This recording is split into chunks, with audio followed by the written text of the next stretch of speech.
रामनगर में सोहन नाम का एक मछुआरा रहता था। उसके पास बड़ी सी नाव थी जिससे वह रोज सुबह जाकर नदी में मछलियां पकड़ा करता था। सोहन उस गांव का सबसे अमीर मछुआरा था।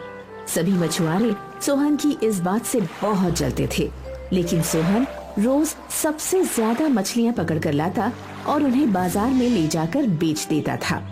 अरे सोहन भैया, तुम इतनी सारी मछलियाँ पकड़ लाते हो, तुम्हारी तो बहुत अच्छी कमाई होती होगी। जो भी है ऊपर वाले की देन है, उनके वजह से सब कुछ भला चंगा चल रहा है। चलो इसी बात पर आज तुम्हारे तरफ से हम सभी को पार्टी। ऐसे ही सोहन का मछली का व्यापार ठीक ठाक चल रहा था। सोहन दिल का भला इंसान था, इसलिए उसके दोस्त हमेशा उससे पैसे ऐंठा करते थे। लेकिन इस बात से उसकी पत्नी विमला को बहुत जलन होती थी। क्या मिला आज तक किसी को भी समाज सेवा करके? और समाज सेवा करने की जरूरत ही क्या है? भगवान ने सबको हाथ पैर दिए हैं, खुद मेहनत करे और खुद खाए। तुम्हारी बात सही है भाग्यवान, लेकिन अब हमें किसी चीज की कोई जरूरत नहीं है और यार दोस्त के साथ पार्टी करने में क्या बुराई है। ये सब दिखावा है, दिखावा। जरूरत के वक्त कोई साथ नहीं देता। एक दिन सोहन का पुराना मित्र रमेश सोहन से मिलने आता है। रमेश हमेशा से सोहन के पैसों पर नजर गड़ाए बैठा रहता था। क्या बात है, तुमने तो बहुत आलीशान घर बना लिया है, लेकिन क्या बताऊं, मेरा बिजनेस में बहुत नुकसान हो गया है। 2 वक्त की रोटी भी बड़ी मुश्किल से मिल रही है। ये तो बहुत ही बुरा हुआ। तुम्हें कुछ भी जरूरत हो तो मुझे बताना। लेकिन रमेश भाई साहब, आपके कपड़े और जूते देखकर तो ऐसा बिल्कुल नहीं लग रहा जैसे आपको खाने की कमी हो रही है। आपका पेट भी आपके शर्ट की बटन से बाहर झांक रहा है। ये सब तो पहले का है, हमारे पास नया खरीदने के लिए पैसे कहाँ हैं? सोहन रमेश को रोता देखकर उसे कुछ पैसे उधार दे देता है। रमेश वहाँ से खुशी खुशी पैसे लेकर चला जाता है, लेकिन विमला सोहन से गुस्सा हो जाती है। सोहन को हमेशा लगता था कि विमला उसे अच्छे काम करने से रोकती है, लेकिन ऐसा नहीं था। आज तो बड़ी सारी मछलियाँ हाथ लगी हैं, अच्छी कमाई होगी, इसे ले जाकर मार्केट में बेच देता हूँ। सोहन की मछलियाँ हाथों हाथ बिक जाती हैं। यह देखकर सोहन बहुत खुश होता है। जल्दी ही अपना सामान लेकर वापस घर चला जाता है। क्या हुआ, आज बहुत जल्दी घर आ गए? ज्यादा मछली हाथ नहीं लगी क्या? क्या बताऊं भाग्यवान, आज तो बहुत अच्छी बिक्री हुई। सारी मछलियाँ हाथों हाथ बिक गयीं। थोड़ी देर बाद सोहन के घर के बाहर लोगों की भीड़ जमा हो जाती है और सभी सोहन मुर्दाबाद चिल्ला रहे थे। सोहन और विमला को समझ में नहीं आता है कि ये हो क्या रहा है। ये लोग ऐसे क्यों चिल्ला रहे हैं? पता नहीं, चलो बाहर चलकर देखते हैं। सोहन और विमला बाहर जाते हैं। वहाँ लोग काफी आक्रोशित थे। क्या हुआ भाई लोग, आप लोग इतने गुस्से में यहाँ पर क्यों चिल्ला रहे हैं? तुम्हारी मछलियाँ खाकर यहाँ सब लोगों के परिवार वाले बीमार हो गए हैं और कुछ लोग तो अस्पताल में भर्ती हैं। ऐसा कैसे हो सकता है? मैं तो हमेशा की तरह नदी से ताजा मछलियाँ पकड़ कर लाया था। वो सब हम नहीं जानते हैं। तुमको इन सब का पैसा वापस करना पड़ेगा और तो और सबकी बीमारी का खर्चा उठाना पड़ेगा और मुआवजा भी देना पड़ेगा। सोहन को समझ में ही नहीं आ रहा था कि ये कैसे हो सकता है, लेकिन सोहन बहुत नेक दिल इंसान था, इसलिए वो सभी का पैसा वापस कर देता है और उनके बीमार रिश्तेदार को देखने अस्पताल भी जाता है। अब हमारे पास ज्यादा पैसे नहीं बचे हैं, सारे पैसे मछली खाकर बीमार पड़े लोगों को देने पड़े। अब बस ये घर और मेरी नाव बची है। नाव बेच देंगे तो फिर कमाएंगे कैसे? हमें ये घर बेचना पड़ेगा। ठीक है, हम तो अपनी जिंदगी तुम्हारे साथ नाव के ऊपर भी काट लेंगे। सोहन अपना घर बेच देता है। सोहन और विमला अपनी नाव पर जाकर रहने लगते हैं। सोहन हर रोज की तरह मछली पकड़कर बाजार में बेचने ले जाता है। मछली ले लो, ताजी मछली। पूरा दिन निकल जाता है, लेकिन सोहन की एक भी मछली नहीं बिकती है। सोहन पूरी तरह से निराश हो जाता है। अरे सोहन, तुम्हारी अभी तक एक भी मछली नहीं बिकी। क्या बताऊं, सुबह से कोशिश कर रहा हूँ, लेकिन कोई मछली नहीं खरीद रहा। सभी कोई तुम्हारी मछली से डर गए हैं। सभी को अपनी जान प्यारी है। कोई भी अपनी बीवी बच्चों को बीमार थोड़ी ना करना चाहता है। लेकिन उसमें हमारी कोई गलती नहीं थी और हम इस गलती को सुधार चुके हैं। लेकिन हम लोग तुम पर भरोसा करें भी तो कैसे? एक बार धोखा खाया हुआ इंसान वापस धोखा नहीं खाना चाहता है। सोहन अपने मित्र के मुंह से ऐसी बात सुनकर निराश हो जाता है और वापस विमला के पास नाव पर चला जाता है। क्या हुआ? आज आने में बहुत देर हो गई। लगता है अच्छी कमाई हुई है। ऐसा कुछ भी नहीं है। आज एक भी मछली नहीं बिकी। कोई हमसे मछली खरीदना नहीं चाहता है। तो क्यों ना आप अपने दोस्त रमेश से मदद मांगे? आखिरकार आपने भी तो उसकी जरूरत के वक्त पर मदद की थी ना। अब सब कुछ बदल गया है। जब तक मेरे पास पैसे थे, लोग मुझसे मदद मांगने आया करते थे, लेकिन अब सब लोग मेरी हालत का मजाक उड़ा रहे हैं। हम कल फिर से मछलियाँ पकड़कर नदी के उस पार वाले गांव में बेचने जाएंगे। वहाँ हमें कोई नहीं जानता है। ठीक है, तुम कहती हो तो कल हम उस गांव में भी जाकर देख लेते हैं। अगले दिन सोहन और विमला जब मछलियाँ पकड़ने पानी में अपनी नाव को नदी में उतारते हैं तो बाकी मछुआरे उनका विरोध करने लगते हैं। तुम नदी के पानी में अपनी नाव नहीं उतार सकते। ऐसा क्यों बोल रहे हो मदन भैया?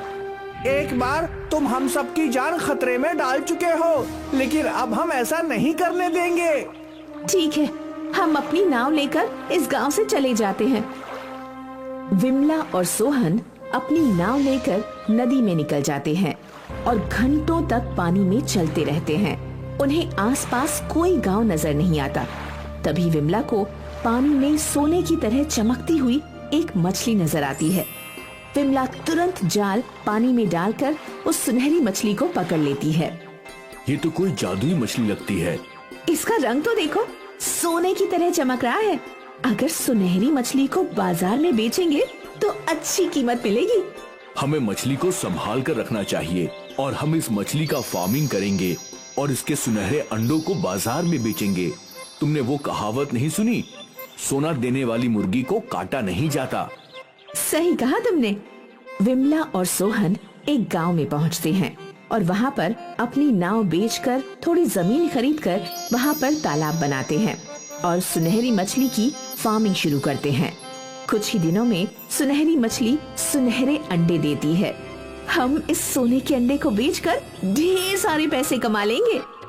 धीरे धीरे सोने के अंडे को बेचकर विमला और सोहन फिर से अमीर बन जाते हैं और वापस अपने गांव चले जाते हैं। सोहन के पास पैसे देखकर गांव वाले फिर से सोहन से पैसे मांगने आ जाते हैं। अरे दोस्तों की बातों का बुरा नहीं मानते हैं, तू तो मेरा जिगरी यार है। झूठी दोस्ती का दिखावा करना बंद कर दो। हमें जब जरूरत थी तो तुमने हमें ताना मारकर हमारा मजाक बनाया। चले जाओ यहाँ से। सोहन इंसान को पहचानने लगा था और धोखेबाज दोस्तों से दूर ही रहता था। सुनहरी मछली की मदद से उसकी जिंदगी अच्छे से कट रही थी। श्रीरामपुर एक छोटा सा गांव था। इस गांव के अधिकतर लोग किसान थे। इन्हीं में से एक था केशव। केशव बहुत ही मेहनती था। वो ज्यादा से ज्यादा समय अपने खेतों में काम करने में बिताया करता था और सूर्यास्त के बाद ही घर लौटता था। दरवाजे पे उसकी बेटी चुटकी उसका इंतजार किया करती थी। पापा आ गए, पापा आ गए। और अपने पापा को देखते ही उसे लिपट जाती थी। आप आ गए पापा, मैं आप ही का इंतजार कर रही थी पापा। पता है आज स्कूल में हमें पेड़ लगाना सिखा रहे थे। फिर क्या, मुझे तो पहले से ही पेड़ लगाना आता था। टीचर ने पूछा कि चुटकी तुझे ये सब कैसे आता है, तो मैंने गर्व से बोला कि मेरे पापा किसान है। अरे वाह, ये हुई ना बात। सबने मेरे लिए तालियां बजाई और टीचर ने मुझे चॉकलेट भी दी। बढ़िया है। वैसे तेरी माँ ने आज खाने में क्या बनाया है? दाल चावल और गोभी की सब्जी। फिर से गोभी की सब्जी? अरे छुटकी, तुम्हें तो गोभी की सब्जी खानी चाहिए। ये सब्जी तुम्हारे पापा ने उगाई है। फिर तो मैं जरूर खाऊंगी। मैं अभी खाना लगाती हूँ। कोमल ने सबके लिए खाना लगाया और फिर तीनों ने एक साथ बैठकर हंसी खुशी खाना खाया। अगली सुबह बिन मौसम बरसात शुरू हो गई। अब क्या होगा? ऐसे ही अगर ये बरसात बरसती रही तो सारी फसल बर्बाद हो जाएगी। आप चिंता मत कीजिए, भगवान जी हमारी मदद करेंगे। जल्दी बरसात रुक जाएगी। उम्मीद है। लेकिन होने को कुछ और ही मंजूर था। बरसात बढ़ते ही जा रही थी। कुछ ही घंटों में गांव में पानी भरने लगा और जल्द ही खेतों में भी पानी भरने लगा। सारे किसान परेशान हो गए। अब क्या होगा? सारी फसल बर्बाद हो गई। अब तो भगवान ही हमारी मदद कर सकता है। केशव ने अपनी फसल देखी जो पूरी पानी में डूबी थी। वो परेशान हो गया। वो भीगते हुए घर लौटा। कोमल, समझ नहीं आ रहा है कि अब क्या होगा। सारे किसानों की फसल पानी में डूबकर बर्बाद हो गई है, हमारी भी। हे राम, अब हम क्या करेंगे? पानी उतरे तो नई फसल लगाने की सोच सकते हैं। अब और कोई रास्ता नहीं, हमें इंतजार ही करना होगा बरसात रुकने और पानी उतरने का। हाँ, आप चिंता मत कीजिए। नई फसल लगाने में मैं आपकी मदद करूंगी। केशव और कोमल चिंतित थे। खारी बरसात रुकी ही नहीं और पानी का स्तर बढ़ता ही जा रहा था। गांव के निजाले हिस्सों में घर डूबने लगे थे। केशव और सारे गांव वाले उन लोगों को बचाने निकले थे। कमर तक पानी में चलकर केशव बच्चों और बुजुर्गों को पानी से बाहर निकाल रहा था। फिर एक लगभग डूबे हुए घर से केशव को किसी औरत की आवाज आ रही थी। मुझे बचाओ, बचाओ! केशव उस घर में गया। वहां फंसी हुई औरत को केशव ने घर से बाहर निकाला, पर बस उसी वक्त वो घर बह गया। केशव के ऊपर छत गिरी और वो बुरे तरीके से घायल हो गया। कुछ गांव वालों ने केशव को बाहर निकाला। केशव बेहोशी के आलम में घर पहुंचा। इन्हें क्या हुआ? किसी की मदद कर रहे थे पर घर ढह गया और इन्हें गहरी चोट आई है। हे राम! कोमल केशव की देखभाल करने लगी और कुछ ही देर में डॉक्टर आ गए। लगता है कोई भारी चीज इनके सिर पर गिरी है। इन्हें कब होश में आएगा ये पता नहीं। पर कोई तो इलाज होगा इनको ठीक करने का। शहर में MRI स्कैन करके पता कर सकते हैं कि इन्हें क्या हुआ है। पर भारी बरसात के कारण शहर जाने वाले सारे रास्ते बंद हैं। अगले कुछ दिनों तक इनकी घर पर ही देखभाल करनी होगी। ठीक है। डॉक्टर दवाई देकर चले गए। माँ, पापा ठीक तो हो जाएंगे ना? हाँ, भगवान जी है ना। कुछ देर बाद चुटकी सो गई, पर कोमल को चिंता के कारण नींद ही नहीं आ रही थी। अगली सुबह बरसात थम गई और खेतों से पानी उतरने लगा। किसान वापस तैयार हो गए नई फसल बोने के लिए। यहाँ केशव तो बिस्तर पे था तो कोमल तैयार हो गई खेती करने। चुटकी बेटा, अपने पापा का ख्याल रखना। मैं खेतों में थोड़ा काम करके आती हूँ। ठीक है माँ। कोमल खेत पहुंची तो उसके खेत में पानी तो नहीं था, पर मिट्टी अभी गीली थी। कोमल ने मिट्टी को उठाकर देखा। इस मिट्टी में कोई भी फसल कैसे उगेगी, लेकिन मुझे कोशिश करनी चाहिए। कोमल ने खेतों में बीज बोना शुरू कर दिया। कुछ घंटे बीत गए। अब उम्मीद है कि कुछ दिनों में बीजों को अंकुर फूटे। इतना मिट्टी पानी में है कि कुछ दिन पानी डालने की जरूरत ही नहीं। खेतों का काम खत्म करके कोमल घर चली गई। लगभग 4 दिन बाद कोमल वापस खेत आई। उसने देखा कि उसने बोए हुए सारे बीज मिट्टी के ऊपर है। हे राम, इतनी गीली मिट्टी में मैं कैसे फसल उगाऊंगी? अपने खेतों की ये हालत देखकर कोमल की आंखों में आंसू आ गए। अपनी परिस्थितियों को कैसे बदला जाए ये सोचते सोचते कोमल तालाब के रास्ते चल पड़ी। भगवान जी, मेरी मदद कीजिए। मेरे पति की ये हालत है और खेतों में कुछ उग ही नहीं रहा। ऐसा चलता रहा तो मेरा पूरा परिवार बर्बाद हो जाएगा। भगवान जी। कोमल रो रही थी और तभी उसके सामने तालाब से एक मत्स्य कन्या आई। पुत्री, रो मत पुत्री। देवी, कैसे ना रो, आप तो मेरी परिस्थिति जानती है। मेरे पति को होश ही नहीं आ रहा और हमारे खेत पानी की वजह से बर्बाद हो गए हैं। मत्स्य कन्या ने अपनी जादू से एक घड़ा बनाया। ये लो पुत्री, इसके अंदर जादुई बीज है। तुम इन्हें अपने खेतों में बो दो। तुम्हारे खेतों में मछलियों की खेती होगी, जिससे तुम्हें अच्छा खासा मुनाफा हो जाएगा। और इस घड़े में जो पानी बचेगा वो भी जादुई है। उस पानी को अपने पति के माथे पर लगाना, वो तुरंत ही जाग जाएंगे। धन्यवाद देवी, आपका बहुत बहुत शुक्रिया। मत्स्य कन्या वापस तालाब में समा गई। घड़ा लेकर कोमल अपने खेत पहुंची। कोमल ने उस घड़े के अंदर जो छोटी छोटी मछलियों की बीज थी, उन्हें अपने खेतों में छिड़क दिया। जब सारे बीज खत्म हो गए, अब इसमें बस पानी है, जादुई पानी। वो जादुई पानी लेकर कोमल अपने घर पहुंची और फिर उसने अपने हाथों से वो पानी केशव के माथे पर लगा दिया। और कुछ ही पलों में केशव ने अपनी आंखें खोली।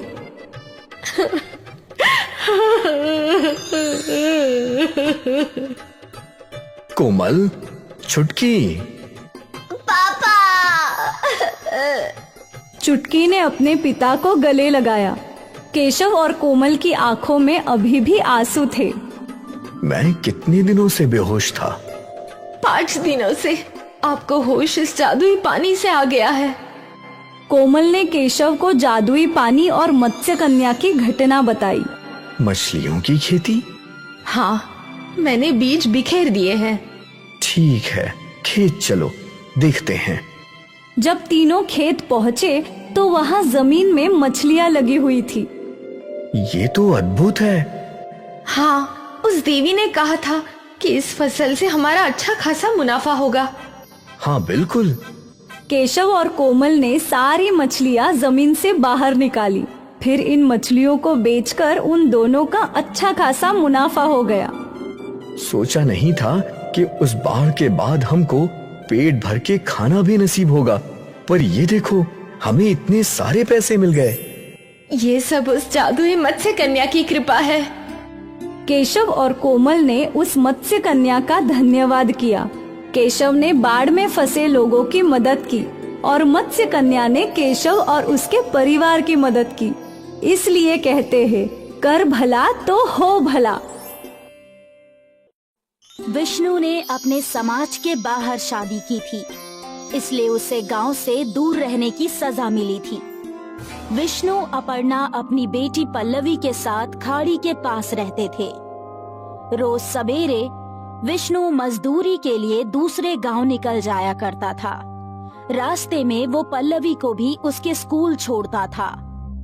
यहाँ घर में अपर्णा अकेली रहती थी। घर का सारा काम करने के बाद भी उसके पास समय रहता था, इसलिए वो खाड़ी से मछलियाँ पकड़ती थी। रोज मछलियाँ पकड़ पकड़ कर अपर्णा इस काम में माहिर हो गई थी।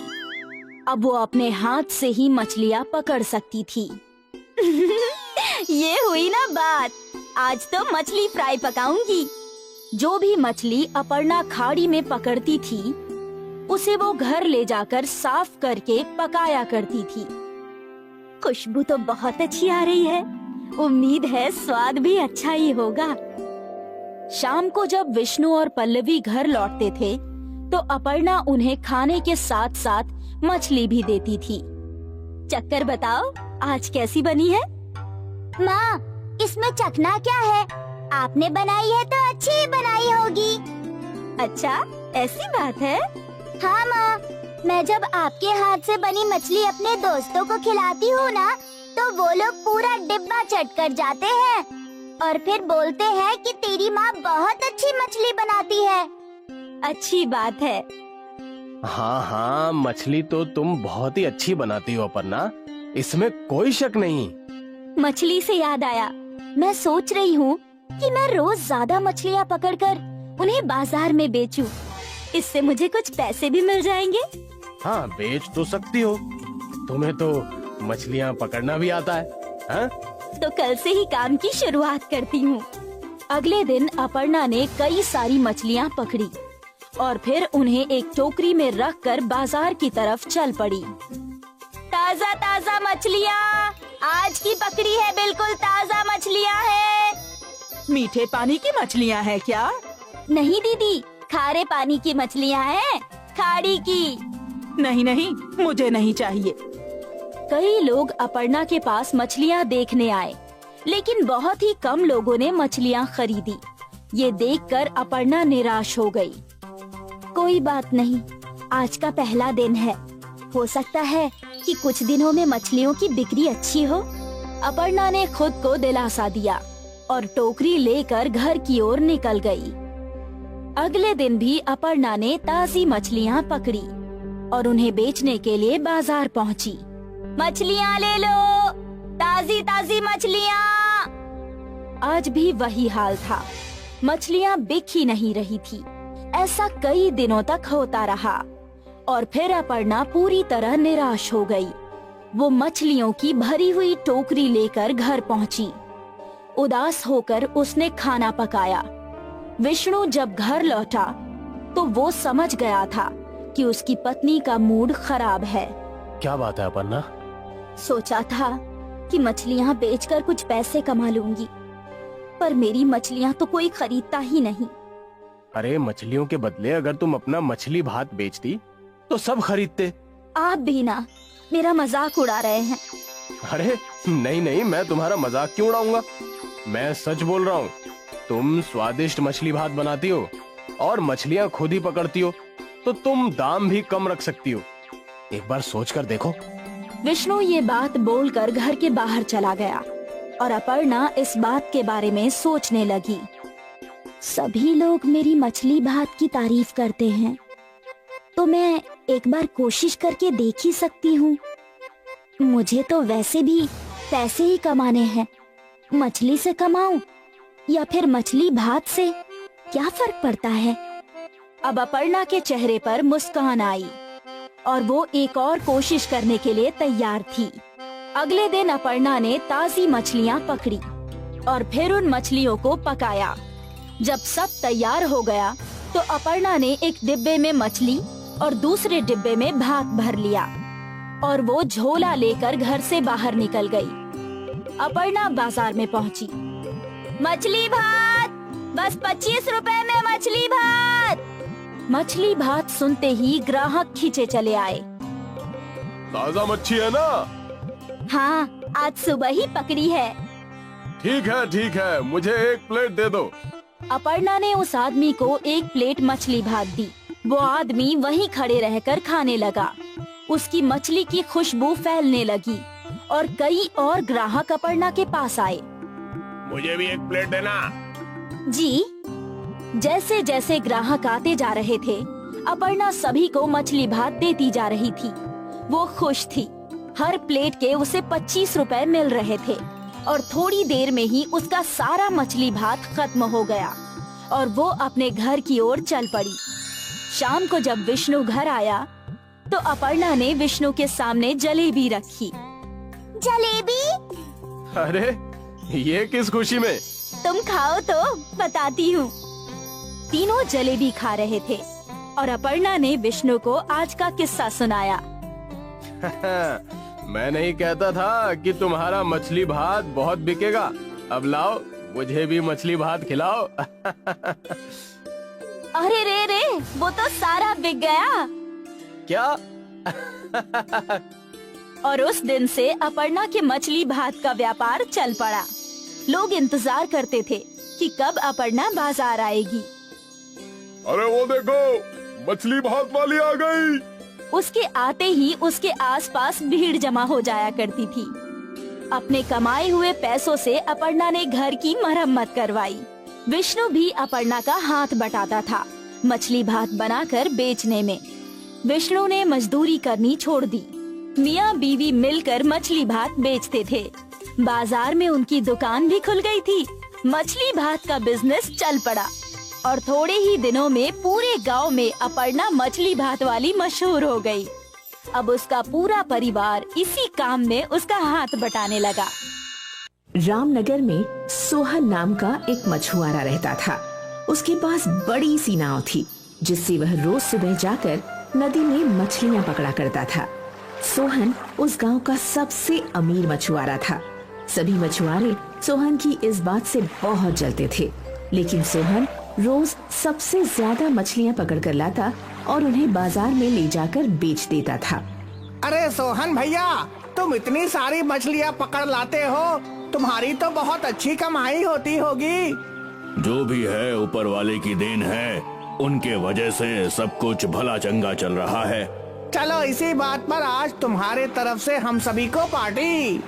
ऐसे ही सोहन का मछली का व्यापार ठीक ठाक चल रहा था। सोहन दिल का भला इंसान था, इसलिए उसके दोस्त हमेशा उससे पैसे ऐंठा करते थे।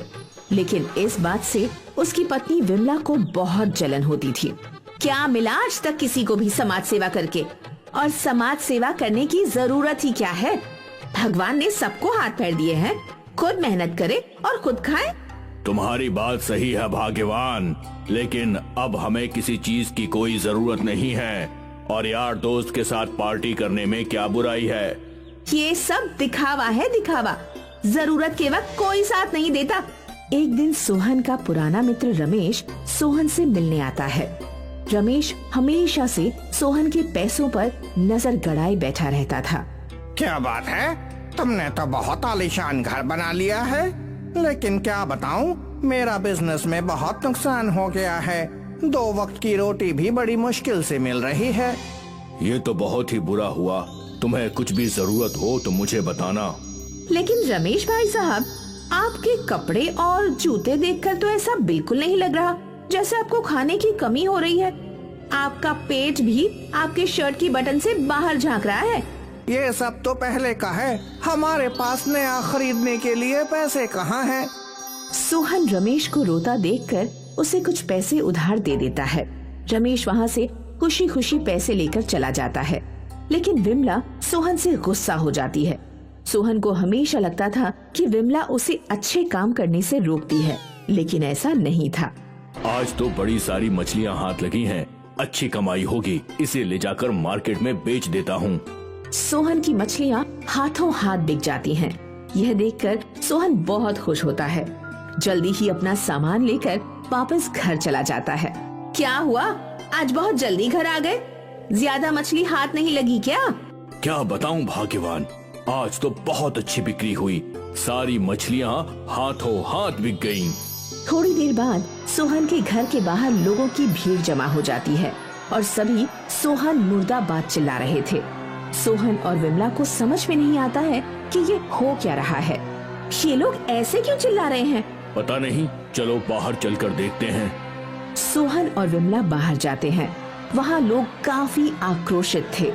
क्या हुआ भाई लोग, आप लोग इतने गुस्से में यहाँ पर क्यों चिल्ला रहे हैं?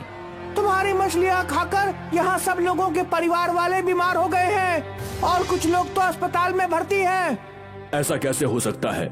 मैं तो हमेशा की तरह नदी से ताजा मछलियाँ पकड़ कर लाया था। वो सब हम नहीं जानते हैं। तुमको इन सब का पैसा वापस करना पड़ेगा, और तो और सबकी बीमारी का खर्चा उठाना पड़ेगा और मुआवजा भी देना पड़ेगा। सोहन को समझ में ही नहीं आ रहा था कि ये कैसे हो सकता है, लेकिन सोहन बहुत नेक दिल इंसान था, इसलिए वो सभी का पैसा वापस कर देता है और उनके बीमार रिश्तेदार को देखने अस्पताल भी जाता है। अब हमारे पास ज्यादा पैसे नहीं बचे हैं, सारे पैसे मछली खाकर बीमार पड़े लोगों को देने पड़े। अब बस ये घर और मेरी नाव बची है। नाव बेच देंगे तो फिर कमाएंगे कैसे? हमें ये घर बेचना पड़ेगा।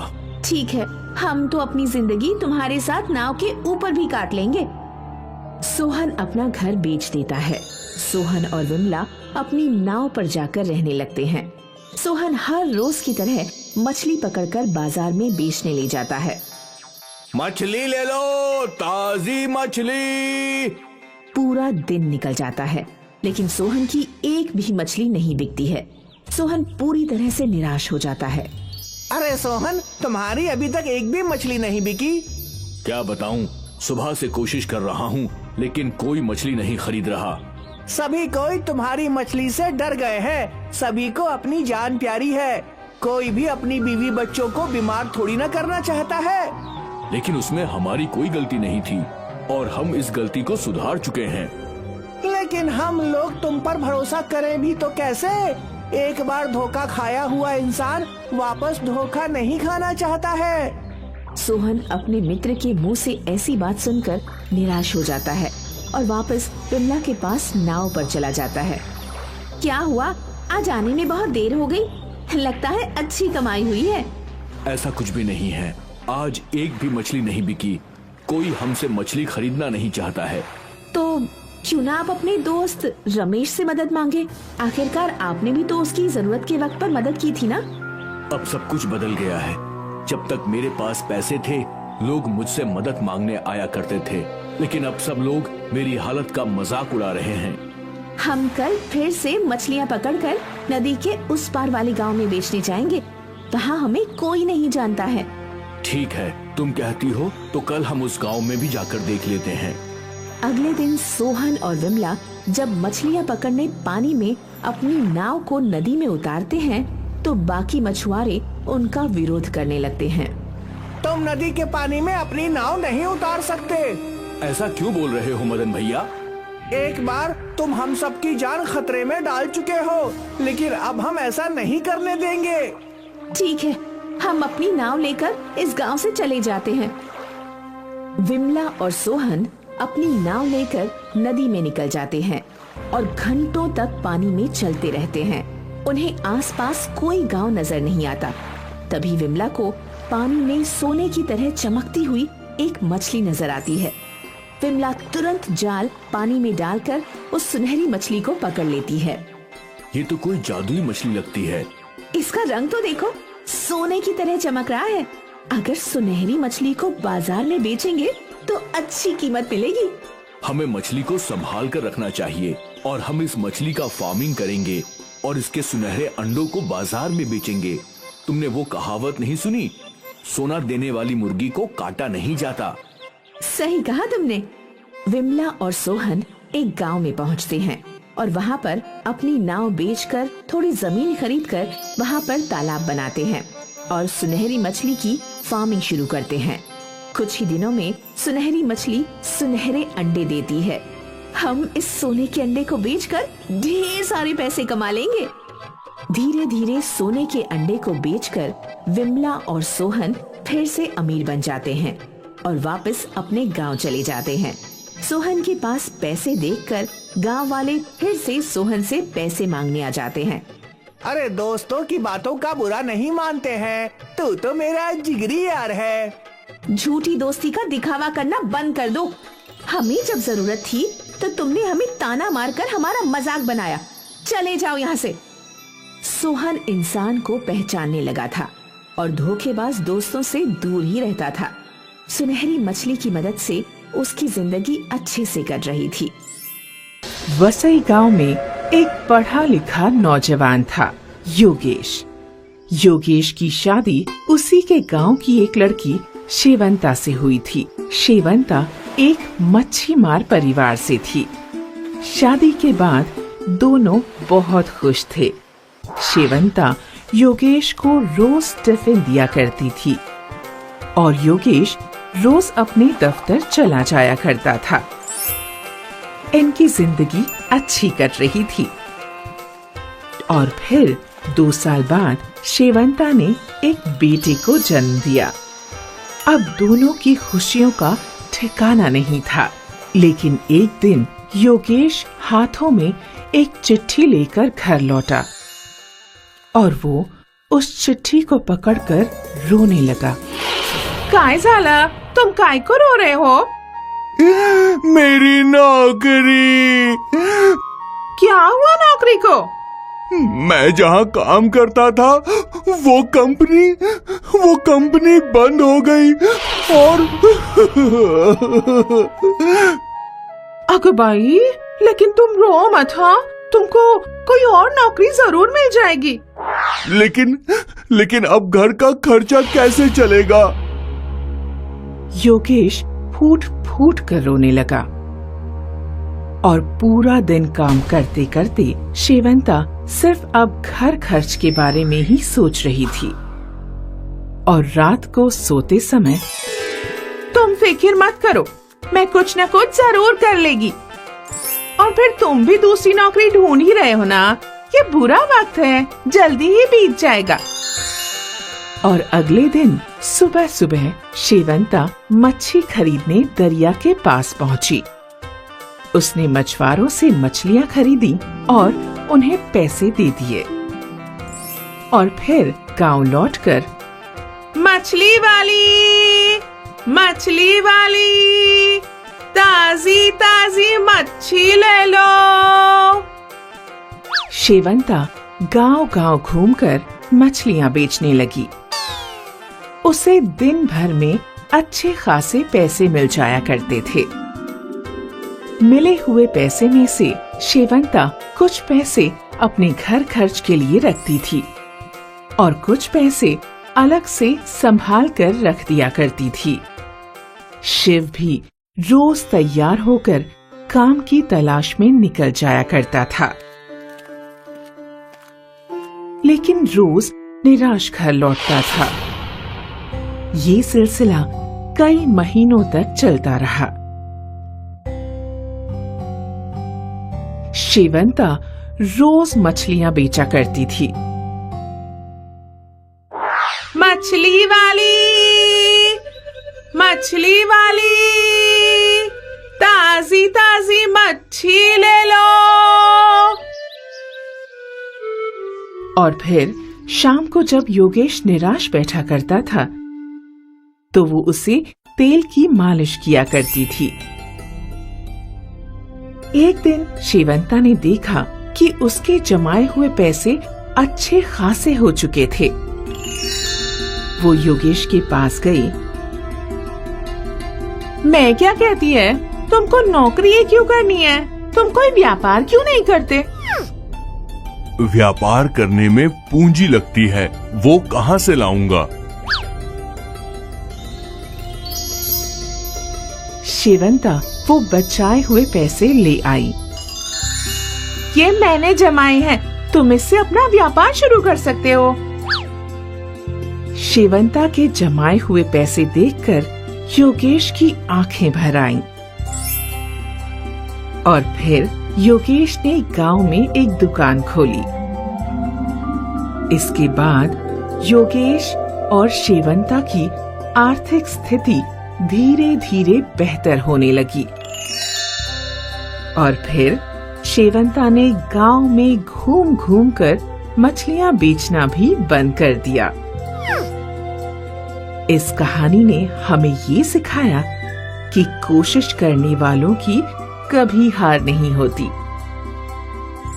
विष्णु ने अपने समाज के बाहर शादी की थी, इसलिए उसे गांव से दूर रहने की सजा मिली थी। विष्णु अपर्णा अपनी बेटी पल्लवी के साथ खाड़ी के पास रहते थे। रोज सवेरे विष्णु मजदूरी के लिए दूसरे गांव निकल जाया करता था। रास्ते में वो पल्लवी को भी उसके स्कूल छोड़ता था। यहाँ घर में अपर्णा अकेली रहती थी। घर का सारा काम करने के बाद भी उसके पास समय रहता था, इसलिए वो खाड़ी से मछलियाँ पकड़ती थी। रोज मछलियाँ पकड़ पकड़ कर अपर्णा इस काम में माहिर हो गई थी। अब वो अपने हाथ से ही मछलियाँ पकड़ सकती थी। ये हुई ना बात, आज तो मछली फ्राई पकाऊंगी। जो भी मछली अपर्णा खाड़ी में पकड़ती थी उसे वो घर ले जाकर साफ करके पकाया करती थी। खुशबू तो बहुत अच्छी आ रही है, उम्मीद है स्वाद भी अच्छा ही होगा। शाम को जब विष्णु और पल्लवी घर लौटते थे तो अपर्णा उन्हें खाने के साथ साथ मछली भी देती थी। चक्कर बताओ, आज कैसी बनी है? माँ, इसमें चखना क्या है? आपने बनाई है तो अच्छी ही बनाई होगी। अच्छा, ऐसी बात है? हाँ माँ, मैं जब आपके हाथ से बनी मछली अपने दोस्तों को खिलाती हूँ ना, तो वो लोग पूरा डिब्बा चट कर जाते हैं और फिर बोलते हैं कि तेरी माँ बहुत अच्छी मछली बनाती है। अच्छी बात है। हाँ हाँ, मछली तो तुम बहुत ही अच्छी बनाती हो अपर्णा, इसमें कोई शक नहीं। मछली से याद आया, मैं सोच रही हूँ कि मैं रोज ज्यादा मछलियाँ पकड़कर उन्हें बाजार में बेचूं। इससे मुझे कुछ पैसे भी मिल जाएंगे। हाँ, बेच तो सकती हो। तुम्हें तो मछलियाँ पकड़ना भी आता है, हाँ? तो कल से ही काम की शुरुआत करती हूँ। अगले दिन अपर्णा ने कई सारी मछलियाँ पकड़ी और फिर उन्हें एक टोकरी में रखकर बाजार की तरफ चल पड़ी। ताजा ताजा मछलियाँ, आज की पकड़ी है, बिल्कुल ताजा मछलियाँ हैं। मीठे पानी की मछलियाँ है क्या? नहीं दीदी, खारे पानी की मछलियाँ हैं, खाड़ी की। नहीं नहीं, मुझे नहीं चाहिए। कई लोग अपर्णा के पास मछलियाँ देखने आए, लेकिन बहुत ही कम लोगों ने मछलियाँ खरीदी। ये देखकर अपर्णा निराश हो गई। कोई बात नहीं, आज का पहला दिन है, हो सकता है कि कुछ दिनों में मछलियों की बिक्री अच्छी हो। अपर्णा ने खुद को दिलासा दिया और टोकरी लेकर घर की ओर निकल गई। अगले दिन भी अपर्णा ने ताजी मछलियाँ पकड़ी और उन्हें बेचने के लिए बाजार पहुँची। मछलियाँ ले लो, ताजी ताजी मछलियाँ। आज भी वही हाल था, मछलियाँ बिक ही नहीं रही थी। ऐसा कई दिनों तक होता रहा और फिर अपर्णा पूरी तरह निराश हो गई। वो मछलियों की भरी हुई टोकरी लेकर घर पहुँची। उदास होकर उसने खाना पकाया। विष्णु जब घर लौटा तो वो समझ गया था कि उसकी पत्नी का मूड खराब है। क्या बात है अपर्णा? सोचा था कि मछलियाँ बेचकर कुछ पैसे कमा लूंगी, पर मेरी मछलियाँ तो कोई खरीदता ही नहीं। अरे मछलियों के बदले अगर तुम अपना मछली भात बेचती तो सब खरीदते। आप भी ना मेरा मजाक उड़ा रहे हैं। अरे नहीं नहीं, मैं तुम्हारा मजाक क्यों उड़ाऊंगा? मैं सच बोल रहा हूँ। तुम स्वादिष्ट मछली भात बनाती हो और मछलियाँ खुद ही पकड़ती हो, तो तुम दाम भी कम रख सकती हो। एक बार सोच कर देखो। विष्णु ये बात बोलकर घर के बाहर चला गया और अपर्णा इस बात के बारे में सोचने लगी। सभी लोग मेरी मछली भात की तारीफ करते हैं, तो मैं एक बार कोशिश करके देख ही सकती हूँ। मुझे तो वैसे भी पैसे ही कमाने हैं, मछली से कमाऊं या फिर मछली भात से, क्या फर्क पड़ता है। अब अपर्णा के चेहरे पर मुस्कान आई और वो एक और कोशिश करने के लिए तैयार थी। अगले दिन अपर्णा ने ताजी मछलियाँ पकड़ी और फिर उन मछलियों को पकाया। जब सब तैयार हो गया तो अपर्णा ने एक डिब्बे में मछली और दूसरे डिब्बे में भात भर लिया और वो झोला लेकर घर से बाहर निकल गई। अपर्णा बाजार में पहुंची। मछली भात, बस 25 रुपए में मछली भात। मछली भात सुनते ही ग्राहक खींचे चले आए। ताजा मच्छी है ना? हाँ, आज सुबह ही पकड़ी है। ठीक है, मुझे एक प्लेट दे दो। अपर्णा ने उस आदमी को एक प्लेट मछली भात दी। वो आदमी वहीं खड़े रहकर खाने लगा। उसकी मछली की खुशबू फैलने लगी और कई और ग्राहक अपर्णा के पास आए। मुझे भी एक प्लेट देना। जी। जैसे जैसे ग्राहक आते जा रहे थे, अपर्णा सभी को मछली भात देती जा रही थी। वो खुश थी। हर प्लेट के उसे 25 रुपए मिल रहे थे और थोड़ी देर में ही उसका सारा मछली भात खत्म हो गया और वो अपने घर की ओर चल पड़ी। शाम को जब विष्णु घर आया तो अपर्णा ने विष्णु के सामने जलेबी रखी। जलेबी? अरे ये किस खुशी में? तुम खाओ तो बताती हूँ। तीनों जलेबी खा रहे थे और अपर्णा ने विष्णु को आज का किस्सा सुनाया। मैं नहीं कहता था कि तुम्हारा मछली भात बहुत बिकेगा। अब लाओ, मुझे भी मछली भात खिलाओ। अरे रे, वो तो सारा बिक गया। क्या? और उस दिन से अपर्णा के मछली भात का व्यापार चल पड़ा। लोग इंतजार करते थे कि कब अपर्णा बाजार आएगी। अरे वो देखो, मछली भात वाली आ गई। उसके आते ही उसके आसपास भीड़ जमा हो जाया करती थी। अपने कमाए हुए पैसों से अपर्णा ने घर की मरम्मत करवाई। विष्णु भी अपर्णा का हाथ बटाता था मछली भात बनाकर बेचने में। विष्णु ने मजदूरी करनी छोड़ दी। मियाँ बीवी मिलकर मछली भात बेचते थे। बाजार में उनकी दुकान भी खुल गई थी। मछली भात का बिजनेस चल पड़ा और थोड़े ही दिनों में पूरे गांव में अपर्णा मछली भात वाली मशहूर हो गई। अब उसका पूरा परिवार इसी काम में उसका हाथ बटाने लगा। साहस नगर में विक्रम नाम का एक मछुआरा रहा करता था, जिससे राज्य के सारे लोग प्यार किया करते थे। अगर मदद की बात करें तो वो हमेशा लोगों की मदद के लिए आगे रहता था। और तो और हर दिन वो अपने घर गरीब लोगों को खाना भी खिलाया करता था। ये लीजिए, थोड़ा और खा लीजिए। मगर बेटा, तुम क्या खाओगे? आप मेरी चिंता मत कीजिए, आप बस पेट भर के खाना खाइए। बेटा, तुम्हारा बहुत बहुत शुक्रिया। तुम हम गरीब लोगों के लिए इतना सब कुछ करते हो। जी, ये तो मेरा कर्तव्य है। लोगों की मदद करना तो हर इंसान का धर्म होता है। अगर मुझे मौका मिले तो मैं तो कभी भी इस राज्य के गरीब लोगों को भूखा सोने ही ना दूं। और दूसरी ओर साहस नगर के राजा अमर सिंह अपने सेना अध्यक्ष और सेनापति को भेंट देने में लगे रहते हैं। तब राजा अपने मंत्री और सलाहकार भानु से कहते हैं, इस राज्य में ऐसा कोई नहीं जो मुझसे बड़ा दानवीर है। अगर मैं पूरे राज्य में ढूंढूं तो भी मुझे कहीं मुझसे बड़ा दानवीर नहीं मिलेगा। अगर मुझे ऐसा व्यक्ति मिल गया तो मैं उसे आधा राज्य दान देने के लिए तैयार हूँ। महाराज, मुझे खेद है कि मैं आपकी बात काट रहा हूँ, मगर शायद मैं एक ऐसे इंसान को जानता हूँ जो अपने ही राज्य में रहता है और उसका नाम विक्रम है। हालांकि वो पेशे से मछुआरा है, लेकिन पूरे राज्य में उसकी नेकी और दानवीरता के चर्चे हैं। अगर ऐसा है तो हमें उसे जाकर देखना चाहिए और परीक्षा लेनी चाहिए। क्यों, तुम साथ में तो चलोगे ना भानु? महाराज, आपकी बात को मैं कैसे टाल सकता हूँ? मगर महाराज, हम ऐसे जाएंगे तो उसे हमारे बारे में पता चल जाएगा। इसीलिए हम भेष बदल कर जाएंगे भानु। राजा अमर सिंह और भानु दोनों एक आम नागरिक के वेश में विक्रम से मिलने आते हैं। राजा और भानु वहां पहुंचते हैं और विक्रम से कहते हैं, अरे बेटा, हमारी थोड़ी मदद कर दोगे? जी कहिए, क्या मदद चाहिए आपको? वो हमें इस नदी के उस पार जाना था। क्या तुम अपनी नाव में हमें बिठा सकते हो? वैसे तो इस नाव में इतनी जगह नहीं है, मगर आप लोगों को मैं नदी के उस पार पहुंचा दूंगा, चिंता मत कीजिए। तुम्हारा बहुत बहुत शुक्रिया। विक्रम राजा और भानु दोनों को नदी के उस पार ले जाता है और भानु विक्रम से कहता है, धन्यवाद बेटा, बस कुछ खाने को मिल जाता तो और अच्छा हो जाता। आप लोग चिंता मत कीजिए, मेरे घर चलिए, मैं खाने का प्रबंध करता हूँ। विक्रम राजा और भानु दोनों को अपने घर ले जाता है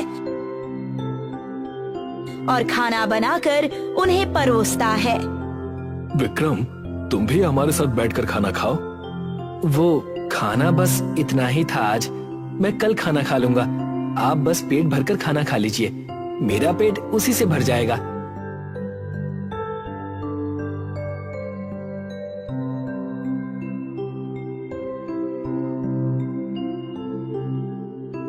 भोजन के लिए शुक्रिया विक्रम। अभी हमारे जाने का वक्त हो गया है।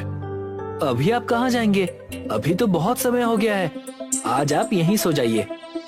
राजा और भानु दोनों ही विक्रम के घर रुक जाते हैं और सुबह विक्रम के उठने से पहले ही राज दरबार पहुंच जाते हैं और अपने असली रूप में आ जाते हैं। और राजा अमर सिंह विक्रम को 2 दिन बाद अपने राज दरबार में आमंत्रित करते हैं।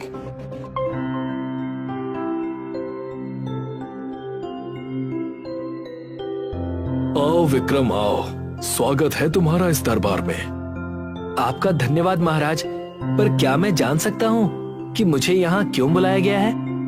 मैं और मेरे सलाहकार भानु दोनों ही तुमसे 2 दिन पहले एक आम इंसान के भेष में मिलने आए थे और तुमने हमारी बहुत मदद की थी। मैंने तुम्हारे बारे में बहुत सुना था, बस उसी का प्रशिक्षण करने आया था। जो बातें मैंने तुम्हारे बारे में सुनी थी, तुम बिल्कुल वैसे ही निकले। ये लो, सोने और चांदी की एक छोटी सी भेंट। महाराज, आपका धन्यवाद कि आपने मुझे इस योग्य समझा, परंतु मैं इस सोने चांदी का क्या करूंगा? तुम्हें क्या चाहिए? मैं तुम्हें वचन देता हूँ कि मैं तुम्हें वो सारी चीजें दूंगा जो मुझसे संभव होगा। शुक्रिया महाराज, मैं आपसे एक छोटी सी चीज मांगना चाहता हूँ। आपको हर रोज मेरे घर एक चावल का कण 2 गुना करके भेजना होगा। जैसे एक चावल का कण पहले दिन और दूसरे दिन 2 चावल का कण और तीसरे दिन 4 चावल के कण। इस तरह से मेरे घर भिजवा दीजिए। बस इतनी सी बात विक्रम, जैसा तुमने कहा वैसा ही होगा। शुक्रिया महाराज। विक्रम राज दरबार से अपने घर चला जाता है और राजा अमर सिंह भानु से कहने लगते हैं, विक्रम नेक इंसान तो जरूर है, मगर बुद्धिमता की कमी है इस मछुआरे में। मैंने उसके सामने सोना चांदी देने का प्रस्ताव रखा, मगर उसने उसे छोड़कर चावल के कण का सौदा किया। मैं भी ये देखकर अचंभित हूँ महाराज। राजमहल के चावल के खजाने से हर रोज चावल के कण दुगने होकर विक्रम के घर जाने लगे और देखते ही देखते 1 बोरी, फिर 2, फिर करीब 1 महीने बाद चावल के खजाने से बहुत सारी बोरियां विक्रम के घर जाने लगी और विक्रम सारे चावल की बोरियां राज्य के गरीब लोगों में बांट देता है, जिस पर भानु राजा से कहते हैं, महाराज, चावल की बहुत सारी बोरियां विक्रम के घर पर भेजी जा रही हैं। कुछ चावल की बोरियों से मैं गरीब थोड़ी ना हो जाऊंगा। धीरे धीरे सारे राज्य के लोग विक्रम के घर चावल लेने आने लगते हैं और पूरे राज्य में विक्रम का ही नाम गूंज रहा होता है। और ये बात भानु जाकर राजा अमर सिंह को बताता है। महाराज, पूरे राज्य में इस विक्रम का ही गुणगान हो रहा है। कहीं ऐसा ना हो कि हमारे अन्न कोष में से चावल लेते लेते वो हमारा ही तख्ता पलट कर दे। ये सुनकर राजा अमर सिंह चिंता में पड़ जाते हैं और विक्रम को अपने दरबार में बुलाते हैं। मुझे पता है कि तुम क्या करने की कोशिश कर रहे हो विक्रम। तुम मेरे सिंहासन पर विराजमान होना चाहते हो, इसीलिए तुम हमसे चावल ले रहे हो और पूरे राज्य में बांट रहे हो।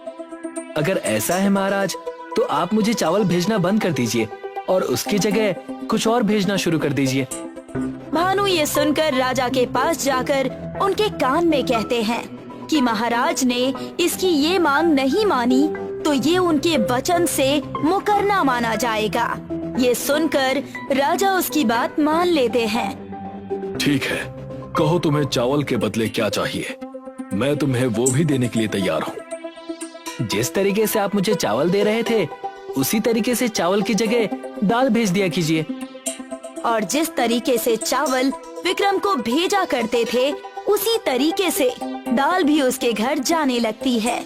और 1 महीने बाद विक्रम राज्य के गरीब लोगों को इकट्ठा करके उन्हें दाल बांटना शुरू करता है और पूरे राज्य में ये बात फैल जाती है, जिससे एक बार फिर राजा परेशान हो जाते हैं। हमें कुछ ना कुछ तो करना ही होगा, नहीं तो हमारे स्वयं के खाने के लिए कुछ नहीं बचेगा। फिर हम क्या खाएंगे, सोने और चांदी? महाराज, मेरे पास एक उपाय है। अगर हम विक्रम पर झूठा आरोप लगाए कि विक्रम हमारे चावल के भंडार से चावल चोरी कर रहा था, तब हम इसे चावल देना बंद कर सकते हैं। वो कैसे? जैसा कि आप जानते हैं कि हम इसे चावल देना बंद कर चुके हैं, तो हम विक्रम पर दोष लगाएंगे कि उसने चावल के भंडार से चावल की बोरी चोरी की है और किसी इंसान को झूठी गवाही के लिए मना भी लेंगे। सही कह रहे हो, फिर मैं उसे माफ तो कर दूंगा, मगर हर दिन जो दाल उसके घर जाता है उसे बंद करवा दूंगा। और अगले दिन राजा विक्रम को अपने राज्य दरबार में बुलाते हैं और उस पे चावल की 3 बोरियां चोरी करने का आरोप लगाते हैं। हमारे चावल के भंडार से कल चावल की 3 बोरियां चोरी हुई हैं और मुझे पता चला है कि उसकी चोरी तुमने की है। महाराज, मुझे चावल की चोरी करके क्या मिलेगा? और मैंने चावल की चोरी की, उसका आपके पास क्या सबूत है? सबूत है, कल जब तुम चावल के भंडार से चावल की बोरियां चुरा रहे थे, तो उसी वक्त दर्पण जो राजमहल के बाहर रहता है, उसने तुम्हें चावल चुराते हुए देखा। अगर ऐसा है तो मैं भी उसकी दी गई गवाही को सुनना चाहता हूँ। भानु दर्पण को राज्य दरबार में बुलाते हैं और दर्पण विक्रम को देखकर हैरान हो जाता है। विक्रम, तुम?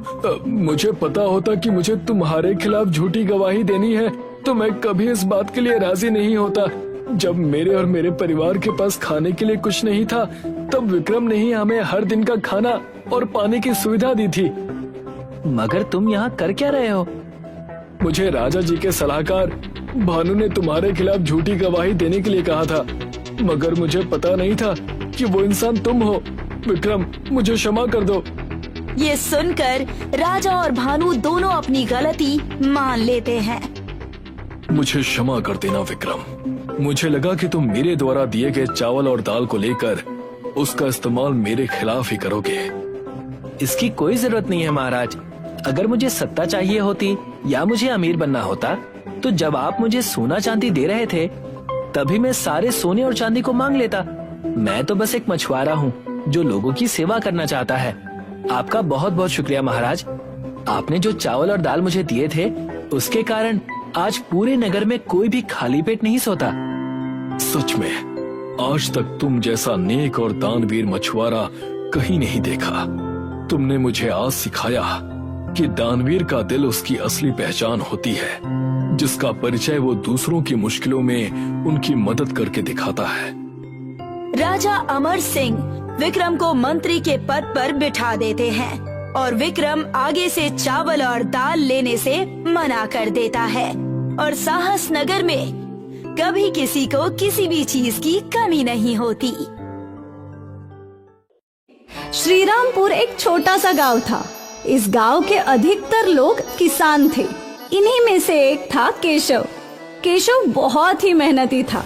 वो ज्यादा से ज्यादा समय अपने खेतों में काम करने में बिताया करता था और सूर्यास्त के बाद ही घर लौटता था। दरवाजे पे उसकी बेटी चुटकी उसका इंतजार किया करती थी। पापा आ गए, पापा आ गए। और अपने पापा को देखते ही उसे लिपट जाती थी। आप आ गए पापा, मैं आप ही का इंतजार कर रही थी पापा। पता है, आज स्कूल में हमें पेड़ लगाना सिखा रहे थे। फिर क्या, मुझे तो पहले से ही पेड़ लगाना आता था।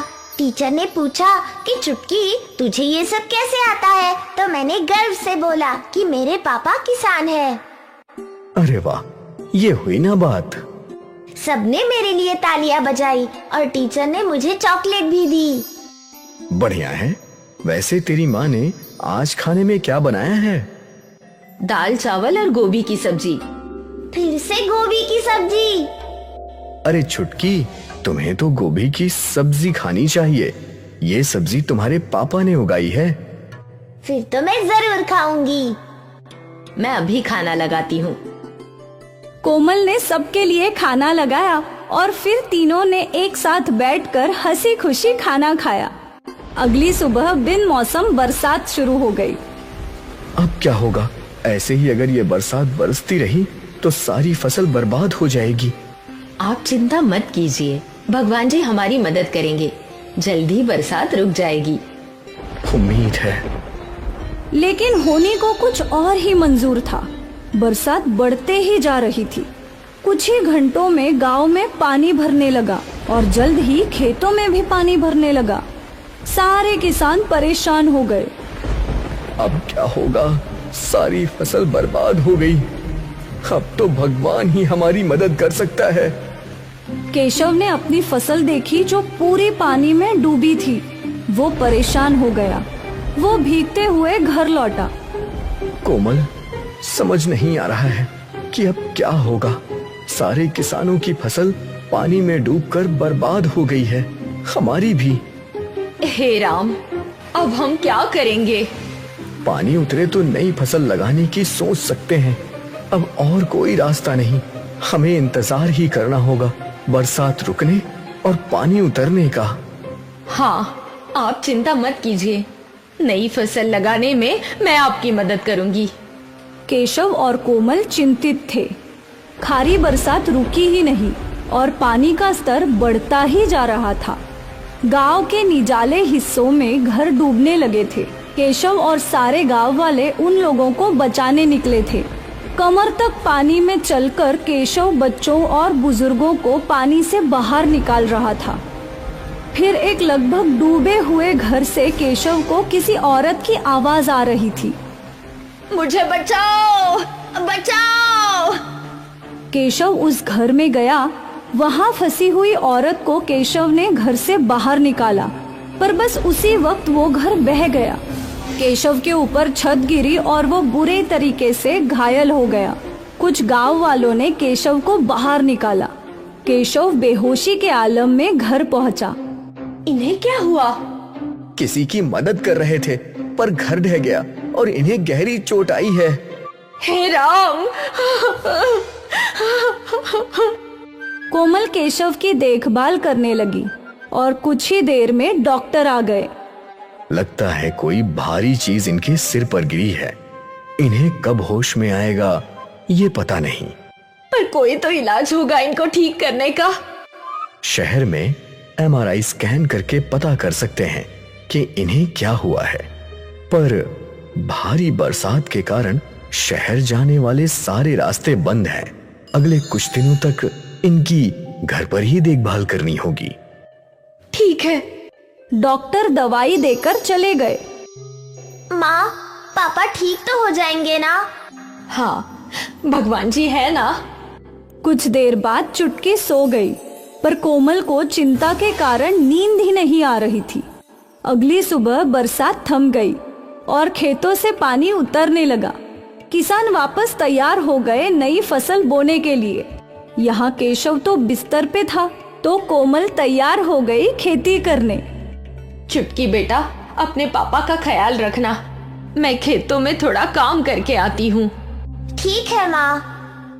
कोमल खेत पहुंची तो उसके खेत में पानी तो नहीं था, पर मिट्टी अभी गीली थी। कोमल ने मिट्टी को उठाकर देखा। इस मिट्टी में कोई भी फसल कैसे उगेगी? लेकिन मुझे कोशिश करनी चाहिए। कोमल ने खेतों में बीज बोना शुरू कर दिया। कुछ घंटे बीत गए। अब उम्मीद है कि कुछ दिनों में बीजों को अंकुर फूटे। इतना मिट्टी पानी में है कि कुछ दिन पानी डालने की जरूरत ही नहीं। खेतों का काम खत्म करके कोमल घर चली गई। लगभग 4 दिन बाद कोमल वापस खेत आई। उसने देखा कि उसने बोए हुए सारे बीज मिट्टी के ऊपर है। हे राम, इतनी गीली मिट्टी में मैं कैसे फसल उगाऊंगी? अपने खेतों की ये हालत देखकर कोमल की आंखों में आंसू आ गए। अपनी परिस्थितियों को कैसे बदला जाए ये सोचते सोचते कोमल तालाब के रास्ते चल पड़ी। भगवान जी, मेरी मदद कीजिए। मेरे पति की ये हालत है और खेतों में कुछ उग ही नहीं रहा। ऐसा चलता रहा तो मेरा पूरा परिवार बर्बाद हो जाएगा भगवान जी। कोमल रो रही थी और तभी उसके सामने तालाब से एक मत्स्य कन्या आई। पुत्री, रो मत पुत्री। देवी, कैसे ना रो? आप तो मेरी परिस्थिति जानती है। मेरे पति को होश ही नहीं आ रहा और हमारे खेत पानी की वजह से बर्बाद हो गए हैं। मत्स्य कन्या ने अपनी जादू से एक घड़ा बनाया। ये लो पुत्री, इसके अंदर जादुई बीज है। तुम इन्हें अपने खेतों में बो दो। तुम्हारे खेतों में मछलियों की खेती होगी, जिससे तुम्हें अच्छा खासा मुनाफा हो जाएगा। और इस घड़े में जो पानी बचेगा वो भी जादुई है। उस पानी को अपने पति के माथे पर लगाना, वो तुरंत ही जाग जाएंगे। धन्यवाद देवी, आपका बहुत बहुत शुक्रिया। मत्स्य कन्या वापस तालाब में समा गई। घड़ा लेकर कोमल अपने खेत पहुंची। कोमल ने उस घड़े के अंदर जो छोटी छोटी मछलियों की बीज थी उन्हें अपने खेतों में छिड़क दिया। जब सारे बीज खत्म हो गए, अब इसमें बस पानी है, जादुई पानी। वो जादुई पानी लेकर कोमल अपने घर पहुंची और फिर उसने अपने हाथों से वो पानी केशव के माथे पर लगा दिया और कुछ ही पलों में केशव ने अपनी आंखें खोली।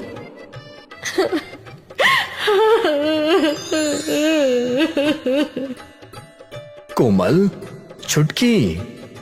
पापा। चुटकी ने अपने पिता को गले लगाया। केशव और कोमल की आंखों में अभी भी आंसू थे। मैं कितने दिनों से बेहोश था? 5 दिनों से। आपको होश इस जादुई पानी से आ गया है। कोमल ने केशव को जादुई पानी और मत्स्य कन्या की घटना बताई। मछलियों की खेती? हाँ, मैंने बीज बिखेर दिए हैं। ठीक है, खेत चलो, देखते हैं। जब तीनों खेत पहुँचे तो वहाँ जमीन में मछलियाँ लगी हुई थी। ये तो अद्भुत है। हाँ, उस देवी ने कहा था कि इस फसल से हमारा अच्छा खासा मुनाफा होगा। हाँ बिल्कुल। केशव और कोमल ने सारी मछलियाँ जमीन से बाहर निकाली। फिर इन मछलियों को बेचकर उन दोनों का अच्छा खासा मुनाफा हो गया। सोचा नहीं था कि उस बाढ़ के बाद हमको पेट भर के खाना भी नसीब होगा, पर ये देखो, हमें इतने सारे पैसे मिल गए। ये सब उस जादुई मत्स्य कन्या की कृपा है। केशव और कोमल ने उस मत्स्य कन्या का धन्यवाद किया।